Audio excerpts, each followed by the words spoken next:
ہمارے آس پاس اہل شرک کی مساجد ہیں، اہل توحید کی مسجد نہیں ہیں، ایسے میں ہم نماز 5 وقت اور جمعے کو کہاں ادا کریں؟ اللہ کا بہت بڑا احسان ہے اس انسان پہ جس کو مسجد کا پڑوس مل جائے۔ آج کل تو روشن خیالی میں آ کے مسلمان کی سوچ کیا بن گئی ہے، وہ پلاٹ وہ لیتے ہیں جو مسجد سے خوب دور ہو۔ میں مولوی کان کھاندے رہن گے، سپیکر تے بولتے رہن گے، ذرا سائڈ تے ہونا چاہیے۔ کئی علاقوں میں اس بات کا بھی اتفاق ہوا کہ وہ پلاٹ جو مسجد کے ساتھ ہیں اس کی مارکیٹ ویلیو گر جاتی ہے، اسے لوگ لیتے نہیں ہیں۔ سپیکر چلتا رہے گا، مولویوں نے تقریریں کرتے رہنا ہے، ہماری رات کی نیند خراب ہونی ہے۔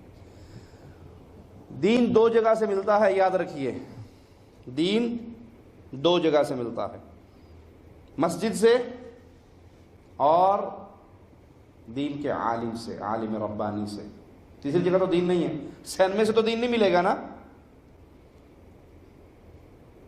شیطان کا بہت بڑا حربہ انسان پہ یہ ہوتا ہے، ایک وہ علماء سے متنفر کرتا ہے، دوسرا مسجد سے دور کرتا ہے۔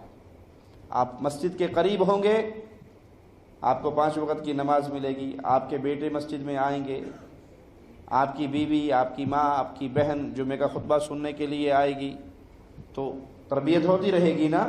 اور جب آپ مسجد سے دور رہیں گے تو ان چیزوں سے محروم رہیں گے۔